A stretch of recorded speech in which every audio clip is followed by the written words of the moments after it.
In this video, we're going to calculate the structure factor for a simple or primitive unit cell. So let me start off with why. Why do we want to calculate structure factor? So structure factor is the collective scattering of X-rays or other source of energy in a unit cell.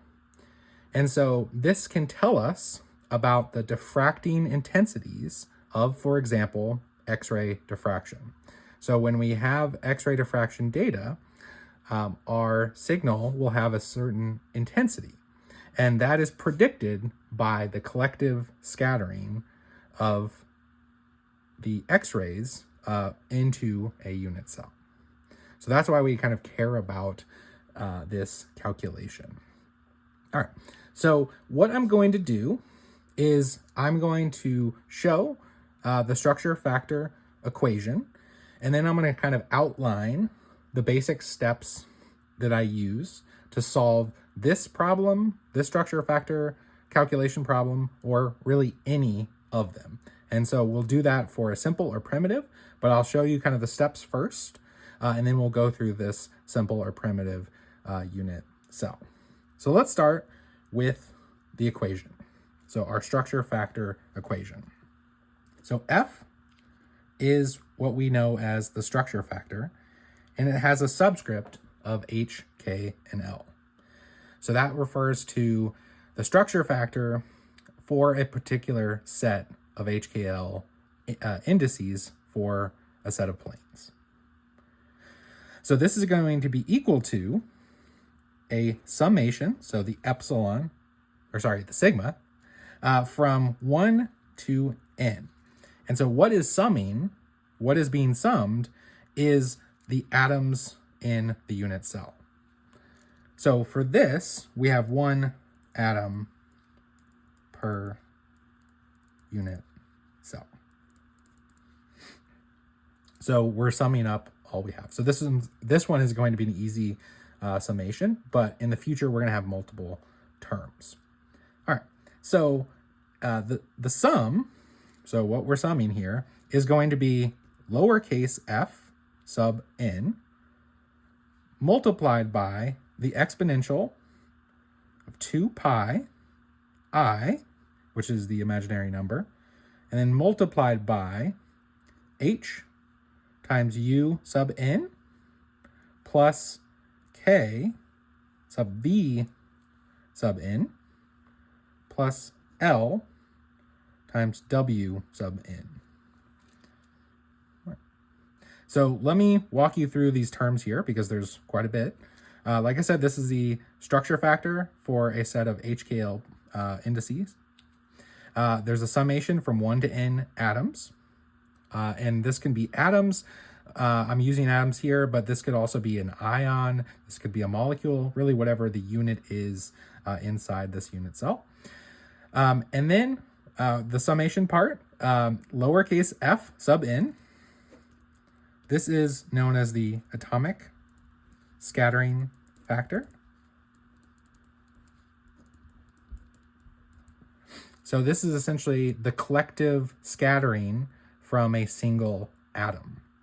And so we're going to leave this as just F sub n. And so again, n refers to any atom that you have. So you may have multiple types of atoms. And so this is where this would change. But we're going to leave this just as F sub n or F. But we can actually look up this value. There are lots of good data tables for this. And so we can actually get values for this atomic scattering factor when we need it. All right, and then E here is the exponential raised to 2 pi I, and again, I is the imaginary number. And then H, K, and L, again, this goes back to our set of planes. So we essentially have a set of H, K, L indices for denoting a certain kind of plane that we could denote in our unit cell. And then the positions of the atom are given by these point indices. So U, V, and W for N. Again, that's the N atoms. And so these are essentially the positions, the point coordinates for each atom that we have. And that is what this structure factor equation looks like. So that's kind of the setup. And so let me go through our steps. So the steps I use. And so these are the steps that I always like to use to solve a problem like this. Again, not just the simple structure that we're going to talk about here, but really any. And step one is going to be draw. So I like to draw the structure. So I've already done it up here, but if you haven't, I would recommend when you start, draw your structure. If you have access to the internet or any other resource where you can look up what that looks like, that is also fine too, but here I'm going to draw it. Step two, you can see that we're going to count the number of atoms or ions or molecules, and so we need to know the count. So we count the atoms. That's step two. So again, this is kind of done for us here. We already have one atom per unit cell, but if you don't have that, you would need to do this. So again, if you're not familiar with the simple or primitive structure like this, we have one on each corner. So sometimes people think this is, we have 8 atoms per unit cell, but again, each one is counted as 1/8 because it's on the corner and therefore shared with other unit cells and an exact 8 other or 7 other unit cells. So that gets us to 1. All right, third step. And this is something that we'll talk about in more detail later, but we don't need it for this structure. But if we don't know, we will want to determine what the Bravais lattice is. So if you're not familiar with what a Bravais lattice is, that's for another video, but that is something that you would want to find out for the structure. And so for this case, it would be simple or primitive structure, whether it's cubic, tetragonal, whatever. And along with the Bravais lattice, you need to know the motif. And so that's essentially how do we add atoms, ions, or molecules to the base Bravais lattice. So those two steps kind of go together. All right. 5 is where we actually get to the equation. So this is where we plug in the atom locations. So we know how many atoms we have. We want to determine their location, and then we're going to plug it into the equation. All right. And then 6 is simplification, or simplify. So we simplify the expression we have after we've plugged in the locations as much as we can. And here we like to use 2 basic expressions that are going to help us, and that is related to exponentials. So we have an exponential of an odd number, so any odd number, multiplied by pi I. So if it's an odd number times pi I, this whole thing will be -1. So that's an expression we can use to simplify this structure factor equation. And then that also means we're going to have a similar one for evens. So an exponential of an even times pi I is going to equal +1. So we can use this to simplify the expression. All right, 2 last things. 7, this is more for what I would call complex structures.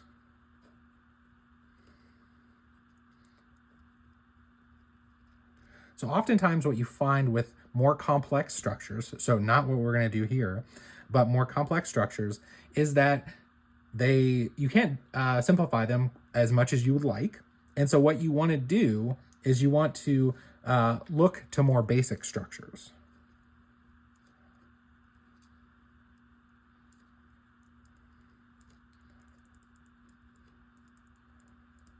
And so what I mean by that is oftentimes a more complex structure will be related to a more basic structure, for example, a body-centered or a face-centered structure. And so we can take the fact that it's related to that to evaluate more complex structures. So if you have something that is somewhat related to, for example, a face-centered cubic structure, but more complex, you might be able to take the solution to the structure factor for a face-centered unit cell and use that to help you solve it. So we won't use this for this video, but this will come up in future. And lastly, and this is a good step for any type of problem solving, but you want to test it. You want to see if you got the right thing. So here, what I mean by testing is typically we're going to treat this very generically. And so we're not going to plug in specific HKL values. We're just going to leave that generic. And so to test it, what we might be able to do is take, for example, the 1, 0, 0 set of planes and test it and see if it matches with what we know to be true for a simple or primitive structure. So that's the basic steps I always like to follow to solve any one of these structure factor problems using our equation that we have here.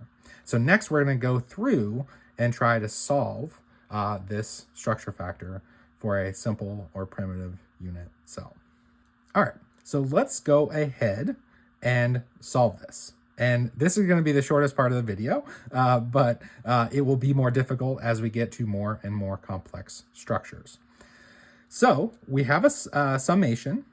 We count up all the atoms. I've already mentioned that this is a simple or primitive structure, so it has one atom. So really we're going to be summing one thing. It's barely a summation. And so let me rewrite this. And so we're only going to sum the one atom. So we're going to have one term. And so that one term, we're just going to leave this generically as F. So that is the atomic scattering factor for our atom of interest. So whatever that is. And again, exponential 2 pi I. And so here, we've drawn it, we counted up, we know the Bravais lattice and the motif. And so now we're going to plug in. So we're going to leave the H, K, and L as just that, but we're going to put in the positions for the atoms.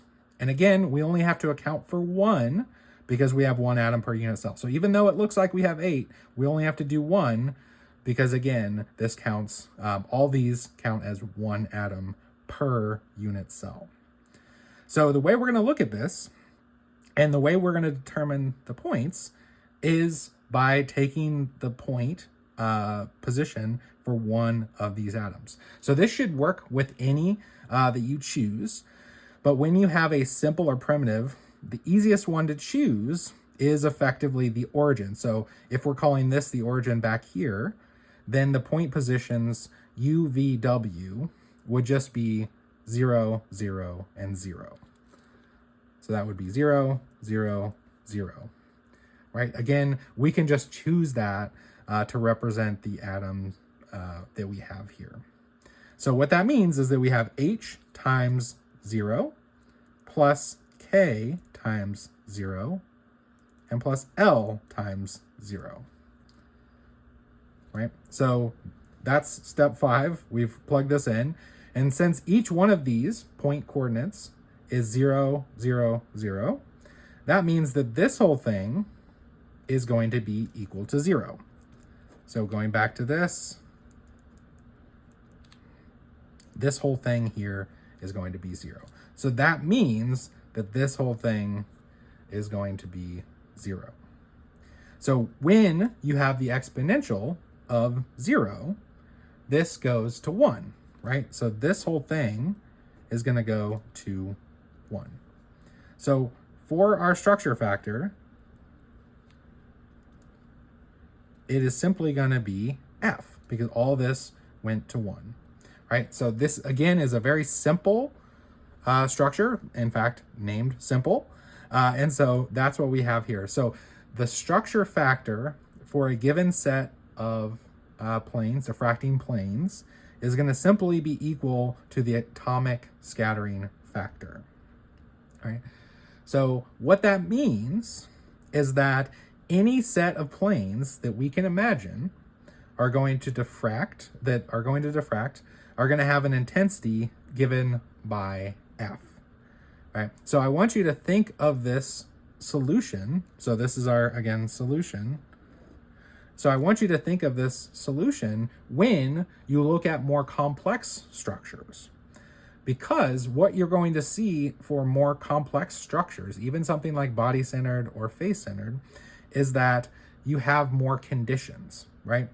You're going to have the structure factor go to 0 in some cases. In other cases, it's going to be equal to some portion of F, right? And so that tells us about the intensity of that diffracting peak. Here, they're all equal to F. So essentially what we're saying is all the intensities just from the structure factor are equal to F, or the atomic scattering factor. So there's no difference.